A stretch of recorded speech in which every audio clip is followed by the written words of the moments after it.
Olá pessoal, espero que estejam bem. Em tempos difíceis agora de confinamento forçado, resolvi gravar alguns vídeos sobre biomecânica, escolhi alguns temas e a partir de hoje vou postar no Instagram e espero que vocês gostem. O primeiro tema que eu vou abordar tem a ver com o tênis elbow, que é uma lesão que acomete muitos tenistas. E toda vez que eu leio sobre tênis elbow, eu leio muito sobre quais os equipamentos que você deve ou não deve utilizar, desde as cordas, os tipos de aro, densidade de corda, o gauge, o tamanho do cabo, o balanço da raquete. Tudo isso conta, óbvio, mas a gente não pode se esquecer que o tenista, pelo menos aquele que ainda está indo para a quadra, não aquele que já parou por causa do tênis elbow. A gente não pode se esquecer que ele está indo e está fazendo todos os gestos que ele já tem o programa motor pronto ali, né? Então o modus operandi dele está sendo o mesmo. E a ideia é discutir aqui com dois itens bem simples e fazer vocês pensarem um pouco sobre essas questões técnicas. Vou citar algumas peculiaridades do tênis elbow, entre elas a faixa etária. Então o tênis elbow ele acomete pessoas entre 30 e 50 anos. Então já desde o adulto mais jovem ali, até quem já está no final da idade adulta, passando para a terceira idade. Essa é uma lesão importante para a gente estudar, para a gente conhecer mais e principalmente para fazer a prevenção, porque estudos mostram que mais de 50% dos tenistas já tiveram tênis elbow. Além disso, é importante entender que a maioria dos tenistas que apresentam o tênis elbow, eles são amadores. Os tenistas profissionais ou os que já jogam tênis num alto nível, eles tendem a ter o golfer elbow, como eu mostrei antes, que é a epicondilite medial. Apesar de chamar golfer elbow, muito mais nos tenistas de alto nível. E por último, reforçar essa questão que o tênis elbow, o golfer elbow e outras lesões podem ser confundidas. Por isso, então, é muito importante ter um diagnóstico médico e preciso. Por quê? Porque o tratamento vai ser feito de acordo com o diagnóstico. Entrando especificamente nas questões técnicas, no que diz respeito à biomecânica, eu trouxe então duas principais causas do tênis elbow. Uma delas, sem dúvida, é a utilização exagerada do movimento de extensão do punho. Então, antes vamos entender como que acontece esse movimento. Eu tenho aqui o meu punho, que é uma articulação, não é pulso, é o punho, é a articulação do punho. E ela faz 4 movimentos básicos: flexão, extensão, desvio radial e desvio ulnar. Esses são os músculos da parte lateral que são responsáveis por fazer a extensão do punho.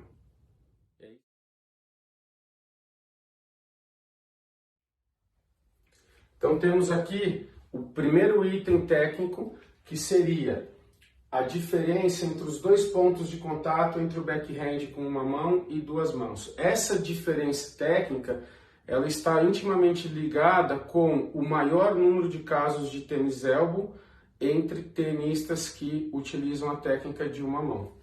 Então vamos tentar entender por quê. Eu tenho aqui um backhand com uma mão. Fiz o contato com o backhand de uma mão. E aqui eu tenho um backhand com duas mãos. Então eu solto a mão de baixo para mostrar os dois golpes ao mesmo tempo. Estou mostrando os dois golpes ao mesmo tempo. Backhand com uma mão e backhand com duas mãos. Fica fácil perceber que o ponto de contato é a parte bem diferente do golpe. Essa distância que vocês estão vendo aqui entre as duas raquetes é exatamente a distância entre os meus ombros. Então, fica um pouco mais claro aqui, entre o backhand com uma mão e o backhand com duas mãos, essa distância. Tendo isso como base, eu sei que o adepto da técnica de backhand com uma mão, ele demanda fazer um contato mais à frente. E muitas vezes ele não consegue.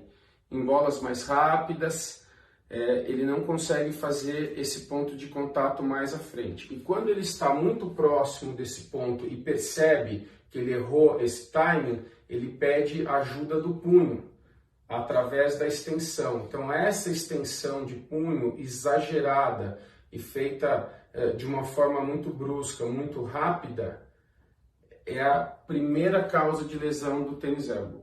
Sem falar que em grande parte desses golpes, mesmo ele procurando fazer um contato mais à frente, ele vai atrasar e vai ter toda essa tensão na musculatura extensora do punho.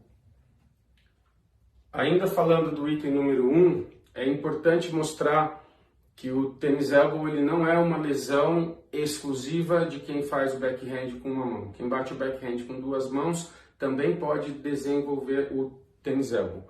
Só que a partir de uma outra causa. Por exemplo, muito mais com bolas laterais. Então, como mostra aqui nessa foto, eu procuro mostrar que em bolas laterais, mesmo o tenista que bate com duas mãos, ele acaba tendo que fazer essa extensão do punho direito e ele pode sobrecarregar essa área, ela pode inflamar e aí você vai ter o tênis elbow. Vamos agora para o item número 2, mas antes de falar sobre as questões mais técnicas, é importante a gente se voltar um pouco para um referencial teórico que vai explicar muito bem esse item número 2. Para todos os golpes do tênis, nós temos as mesmas fases. Nós temos uma fase de início do golpe, uma fase de espera, depois uma fase de preparação ou backswing ou giro, onde eu conduzo a cabeça da raquete para trás. Percebam que isso vale para tudo, para o saque, até para o voleio, que é um golpe mais curto. Então eu tenho essa fase para trás. Depois, antes de ir para frente, eu tenho que fazer uma troca, que é o que a gente chama de turn point. Então, nesse sentido, de trás para frente, existe um ponto onde a raquete para. Ela fica com velocidade zero nesse sentido aqui. E depois ela vem para frente para poder acelerar. Essa é a fase mais importante em termos de geração de potência, a fase de aceleração ou forward swing.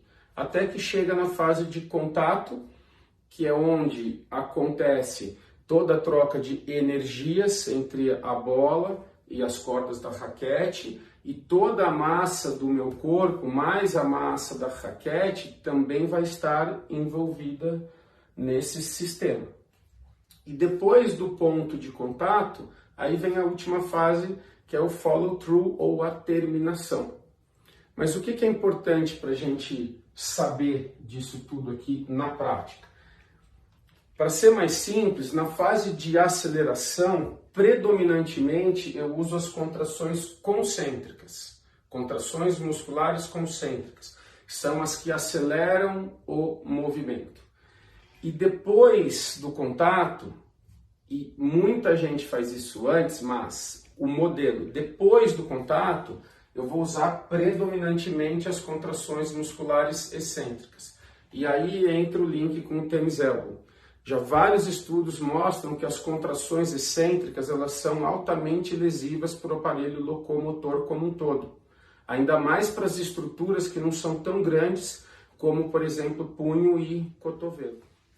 Dito isso, é importante na prática, na técnica, a gente entender que você não pode executar uma desaceleração brusca após a fase de contato.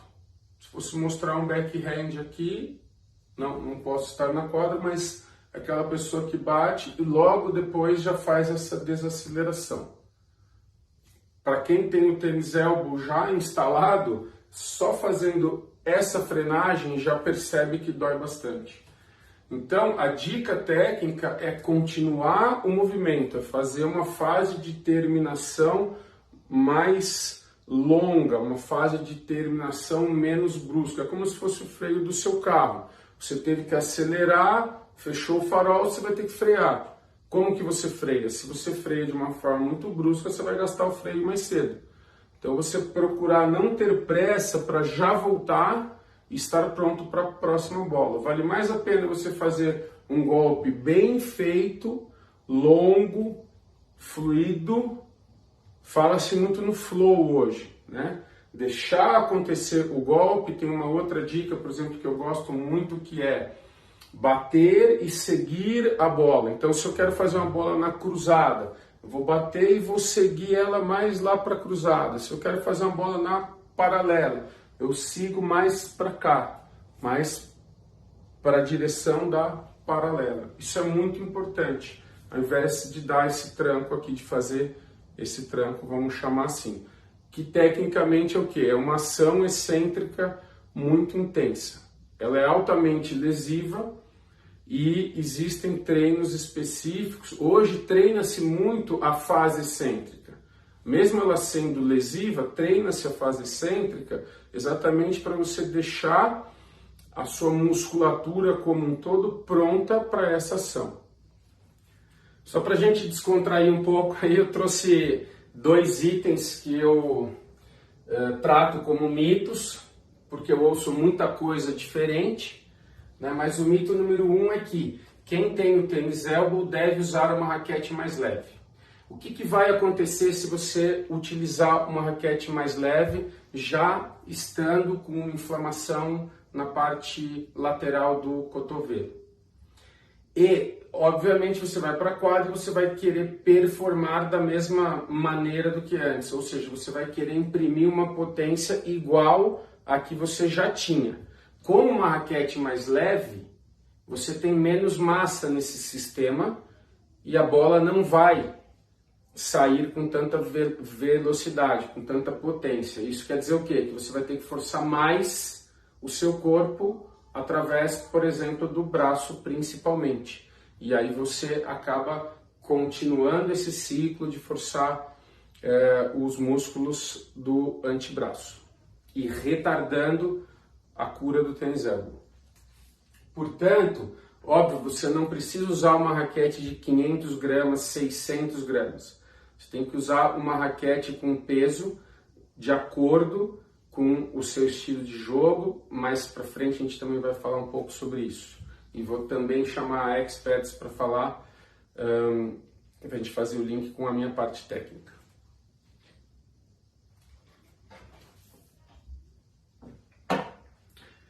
Um outro mito muito legal é sobre antivibradores. Eles funcionam, não funcionam? A ideia aqui hoje é muito mais falar que existem 2 tipos de antivibradores e tenho certeza que poucos de vocês conhecem o segundo tipo. Quase todo mundo conhece esse tipo, que é o antivibrador que fica em contato com as cordas da raquete. Então, qual que é a função deles? Pelo próprio nome, é tirar a vibração. Só que ele acaba tirando a vibração ou uma parte da vibração das cordas. A questão é, estudos mostram que a vibração tem o choque e depois a raquete vibra. Choque é uma coisa e vibração é outra. Após o choque, existe uma vibração que vai passar para o seu braço e ela vem 98% do aro da raquete e apenas 2% das cordas da raquete. Então esses antivibradores, eles funcionam para reduzir uma parte da vibração das cordas. Só que seria muito interessante ter um antivibrador, então, que reduzisse a vibração do aro da raquete, que é de onde vem grande parte da vibração. E eles existem, que pouca gente conhece. Então, por exemplo, o Federer, ele usa. É o chamado Power Pad. Então, esses Power Pads, essas são as raquetes do Federer. E aqui eu dei um zoom para mostrar para vocês. São pecinhas cortadinhas de couro. O couro que vai no próprio cabo da raquete. E o encordoador, ele vai acoplar quase sempre na garganta da raquete essas pecinhas, ele prende passando a corda.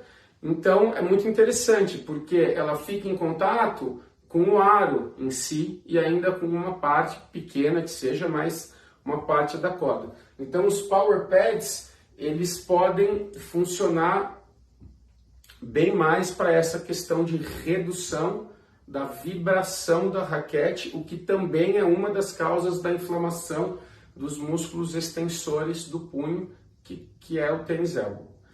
Agora, o que vocês podem fazer na prática? Não é para parar o antivibrador, né? Não é para parar de usar o antivibrador que você usa, o clássico, até porque tem muita gente que usa muito mais pelo som, né? A questão é só passar a utilizar o Power Pad e fazer um teste. Bom, para finalizar, do mesmo jeito que eu sugeri procurar um médico para ter o diagnóstico, é muito importante depois procurar um fisioterapeuta para fazer o tratamento. Então esse é o ciclo básico na área de saúde. Você tem que procurar um médico, ele vai diagnosticar e depois você vai tratar. Então o fisioterapeuta, ele trata de acordo com o diagnóstico. E os tratamentos que a gente vê para o tênis elbow são os mais variados e talvez bizarros de todos. Então eu cito aqui desde os mais simples, como por exemplo descansar. A pessoa vai lá e está com dor, ela para de jogar tênis. Ok, mas para o músculo funciona a lei do uso e desuso. Você vai usar menos, sua musculatura vai ficar mais fraca, e o que vai acontecer? Você vai ter mais chance de ter uma inflamação, porque ele está mais fraco, ele está menos pronto para fazer o que ele tem que fazer. Um dos tratamentos mais clássicos, crioterapia, que é o gelo. Fala-se muito hoje em gelo com massagem, que é uma terapia híbrida, né? Faz a massagem, mas com o gelo. Os anti-inflamatórios, aí já entra na questão, volta para o médico, ele tem que saber se você pode usar ou não. Tem a questão dos efeitos colaterais na parte gástrica. E a questão dos anti-inflamatórios também tem um item muito importante. Quase todos eles também são, eles tiram a dor, quase todos eles são analgésicos. E aí você toma, a dor para, você acha que tá bom, você entra na quadra e vai forçar mais ainda. Você vai estar machucando o machucadinho que você já tem e ele tem chance de virar um machucadão. Então, o anti-inflamatório, ele tem esses dois lados aí. Tem muita gente que utiliza órtese. O que são órteses? São peças que você põe e tira do corpo, não é prótese. Prótese ela é fixa, a órtese ela é móvel. Então, por exemplo, aqueles braces que as pessoas usam aqui na região do cotovelo, procurando conter esse choque e mais a vibração que vai passar para o seu braço. O ultrassom, que aí obviamente já entra em um tratamento da fisioterapia. Muito importante fazer o fortalecimento e trabalhar a flexibilidade de toda essa musculatura que envolve o sistema de flexão e extensão do punho. Aí vem alguns tratamentos bizarros que eu cito, mas que eu já vi acontecendo. Tem gente que põe uma tala no punho para não mexer nada. Então aí entra mais ou menos no repouso, é um repouso extremo. Você põe uma tala entre os dedos da mão e o cotovelo e aí você não mexe nada o punho.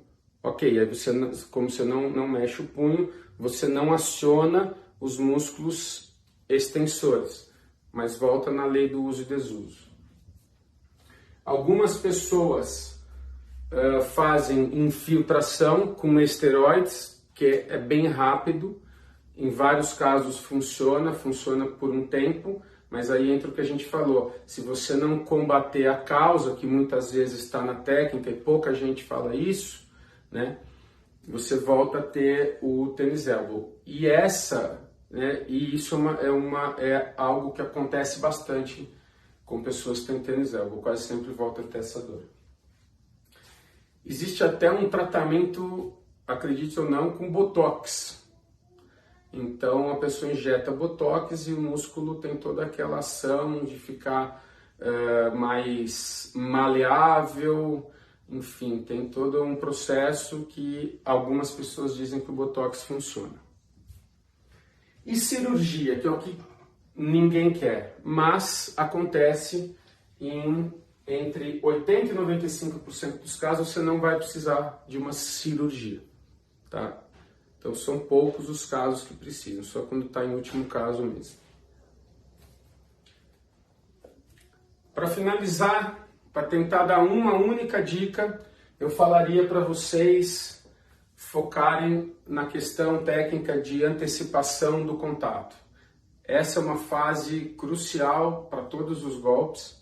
No caso específico aqui, como nós vimos, por exemplo, do backhand com uma mão, é muito importante porque quando você consegue fazer um contato mais à frente, você vai utilizar, eu chamo de lei dos mais fortes, você vai utilizar as maiores estruturas em detrimento das menores. Então, se eu consigo fazer um contato à frente sem mexer tanto o meu punho, eu vou usar o ombro. Esse impacto todo, ele vai vir para o ombro. Quando eu atraso, eu vou ter que usar o punho. Então, todo esse impacto vai estar no punho. Então, é muito importante fazer treinos para antecipar o ponto de contato. Existem vários treinos, desde treinos mais simples, eu gosto de um que é o mais simples de todos, onde você fica de frente para a rede, já fica na posição, né, onde no turn point você já fez a preparação, o seu professor, seu amigo, ele lança uma bola de trás para frente, e não como sempre, da frente para trás. Então, se essa bola passar aqui e for para frente, o que você vai ter que fazer? Automaticamente você vai ter que antecipar o contato através da extensão do cotovelo, que é mais forte do que o punho, e também utilizar o ombro, que é o mais forte de todos. Esse é um treino que é bem simples. Depois, fazendo uma progressão, fazer com bola morta, preparo ainda com método parcial e meu professor, meu parceiro, enfim, lança uma bola morta aqui na frente. Eu só vou fazer o gesto e não vou ter nem como atrasar, porque a bola está na frente. Esses treinos educativos, eles são muito importantes para conscientizar. E tem uma questão que eu sempre falo nos cursos, que eu bato muito nessa tecla, que é uma noção básica de aprendizagem motora. Nosso foco de atenção é único, eu só consigo pensar em uma coisa por vez. Então, quanto menos variáveis eu tenho, melhor. Eu consigo focar, por exemplo, como eu disse aqui, no ponto de contato. Bom, pessoal, muito obrigado pela atenção, espero que tenham gostado. Eu fiz esses vídeos, vou postar mais, vou fazer mais vídeos e espero ter colaborado nesses tempos que estão difíceis para todo mundo, a gente fica mais tempo em casa, e para os apaixonados do tênis aí que gostam de entender um pouquinho mais sobre tênis. Forte abraço e até a próxima.